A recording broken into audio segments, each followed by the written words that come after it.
다음은 저희 오스코테 문의 들어와서 한번 가보겠습니다. 황예진님, 네, 어서 오세요. 오스코테 매수하신 가격대를 보니까 27,000원에 네, 진입이 되셨습니다. 수익권이세요? 네, 오늘 나흘 연속의 오름세로 3만 원 도착이 됐습니다. 비중을 실으신 거는 30%이신데 이전에 아마크에서 호재로 받아들일 수 있을지 네, 바이오의 제왕 김정수 전문가님께 네, 듣고 싶다고 얘기해 주셨어요. 앞에 저희가 특징주로 봤는데 네, 오스코텍을 지금 문의를 주신 상태입니다. 3만 원 선에서 중요한 자리에서 지금 연락을 주신 것 같아가지고요. 김정수 전문가님 직전 고점이 32,750원 네, 요단까지 올라갔던 상황입니다. 싸게 사신 것 같기도 하고 이래서 수익권이신데 지금 현재 구간에서의 전략적인 포인트 어떻게 잡아야 돼요? 오스코텍? 오스코텍 이거 물어보시는 분들이 되게 많았는데요. 네. 저는 이 종목은 꼭 중장기 투자 하셔라. 그 컨셉이 아니면 힘드실까요? 아니에요. 네. 뭐 단기 트레이딩 해도 돼요. 네. 근데 이 기업은 충분히 투자할 만한 가치가 있는 기업이다. 그러니까 현재 시가총액이 8천억, 8,700억 정도 되는데 저는 이 기업은 1초 시총 1조 이하에서는 굉장히 싸다. 싸다. 그러니까 이제 어떻게 매수하느냐만 되는 거지. 1조 이하에서는 너무나 이 기업은 투자하기에 좀 좋지 않나. 네. 저는 이렇게 좀 보고 있거든요. 오스코텍이라는 기업을 알려면 어떤 기업을 알아야 되냐면 두 개의 기업을 알아야 됩니다. LG 생명과학이라는 기업을 알아야 되고요. 네. 그다음에 유한양행이라는 기업을 알아야 돼요. 네. 그 우리나라에서 R&D 쪽으로 가장 적극적이었던 기업이 LG 생명과학이었거든요. LG 그룹이 잘 나갔을 때는 적극적인 지원을 했었죠. 그런데 LG 생명과학이 여러분도 아시다시피 스마트폰 관련된 사업이 부진하면서부터 바이오제약 관련된 지원이 좀 떨어졌었죠. 네. 그러다 보니까 처우가 좋지 못했었고 그다음에 보너스나 이런 게 제대로 나오지 못했어요. 그래서 거기 있었던 LG 생명과학에 있었던 연구진들이 나와서 차린 회사들이 제넥신, 뭐 크리스탈, 오스코텍 뭐 이런 업체들이 있는 거예요. 네. 근데 기술은 있는데 뭐가 없냐면은 돈이 없죠. 돈이 없어서 그거를 자금을 지원해줬던 게 유한양행그룹입니다. 유한화학사장을 통해서.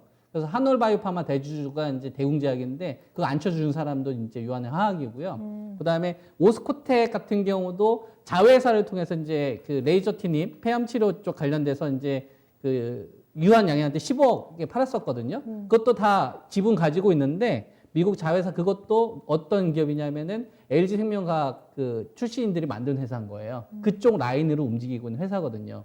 이 기업이 잘하고 있는 게 있어요.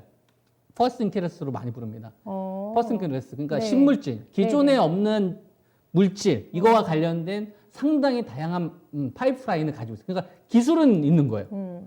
그래서 파이프라인에 대한 경쟁력이 되게 뛰어납니다. 대표적으로 뭐냐면 간절염 치료제 같은 거, 골다공증 관련된 거, 뼈와 관련된 이런 R&D 다 가지고 있어요. 그러다 보니까 실질적으로 지금 성과는 없지만 얘네들이 가지고 있는 기술력이 있으니까 야, 이 기업한테 돈만 대주게 되면 이거 언제 한번 좀 터지겠다라고 생각을 해서 유한양행 그 계열사 쪽에서 자금을 지원해 주면서 니들 좀 돈을 못 벌더라도 우리가 계속 대줄 테니까 니들이 잘하는 것만 계속 해봐. 그래서 이제 하는 거죠. 그래서 대표적으로 가지고 있는 게 뭐냐면은 SYK 저해제인데 이게 이제 뭘 이야기하는 거냐면 우리 몸속의 혈액에는 어떤 그 결합을 방해하는 효소들이 있습니다. 비수용체 효소라고 하는데 그 효소를 억제시켜야 되거든요. 억제시켜야지 뭐 관절염 치료제가 됐든 골다공증 치료제가 됐든 새로운 어떤 치료제가 들어왔었을 때 우리 몸속에 잘 흡수가 돼가지고 치료가 될 거 아니에요. 그래서 쓸데없는 그 결합을 방지하는 그 효소를 억제하는 이게 SYK 저해제거든요. 요거와 관련된 임상 실험이 한 120명을 대상으로 진행이 이제 될 거고, 그 다음에 이제 내년도에 자회사 상장 추진 관련된 내용들이 있는 거예요. 네. 그러니까 올해 하반기하고 내년도 상반기까지는 모멘텀이 굉장히 풍부한 거죠. 그리고 이 기업이 가지고 있는 파이프라인은 10개에서 한 15개 정도 되는데 이게 다 가치가 있지는 않습니다. 그 중에서는 이제 실패하는 것도 분명히 있을 거고 분명히 성과가 없는 것도 있을 거예요. 다만 이거에 대해서 자금 지원을 해주고 있는 업체가 대기업이기 때문에 그 중에서 한두 개만 성공을 하더라도 시총 1조 원 쉽게 넘어간다고 봅니다. 그래서 오스코텍이라는 기업은 충분히 투자할 만한 가치가 있는 기업이에요. 네. 그래서 저는 뭐 이거는 뭐 단기적으로도 뭐 매매하셔도 저는 된다고 생각을 하고 중장기적으로도 충분히 투자할 만한 굉장히 저는 멋진 기업이라고 생각을 합니다. 그래서 저는 보유 의견 드리겠습니다. 가격대는 그럼 시가총액 1조에 맞춰서 목표가 잡으시면 되세요?